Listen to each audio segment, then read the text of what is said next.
আসসালামু আলাইকুম, সবাইকে আমন্ত্রণ। কেমন আছেন আপনারা যারা আগামীকাল দাম্মাম থেকে ওমরা করতে চাচ্ছেন? এই ভিডিওটি মূলত দাম্মাম প্রবাসীদের জন্য। রমজানে বাসের সিট পাওয়াটা অনেকটা কষ্টকর। যারা আগামীকাল ওমরা করতে চাচ্ছেন তারা বিনমিশাল ট্রাভেলস দাম্মাম শাখায় যোগাযোগ করুন। আগামীকাল 10 রমজান বিকেল 4টায় দাম্মাম থেকে আমাদের অফিসের সামনে থেকে সরাসরি আমাদের নিজস্ব বাস ছেড়ে আসবে মক্কা মদিনা উদ্দেশ্যে 3 দিনের ওমরা প্যাকেজ নিয়ে। যারা 3 দিনের ওমরা প্যাকেজ নিতে চাচ্ছেন তারা দ্রুত যোগাযোগ করুন।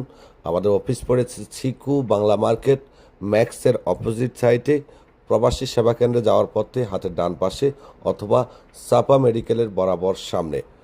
একেবারে অল্প রেটে আপনারা যারা ওমরা করতে চাচ্ছেন 3 দিনের যোগাযোগ করুন। হোটেল সহ আছে, হোটেল ছাড়া আছে। ধন্যবাদ। সিট মুভিং সিস্টেম আছে, সিট এই অটোমেটিক্যালি শুয়ে যাবে। আবার সিট আবার চাপ দিলে অটোমেটিক্যালি উঠে যাবে। ঠিক আছে, সিট দুইটা করে কেমন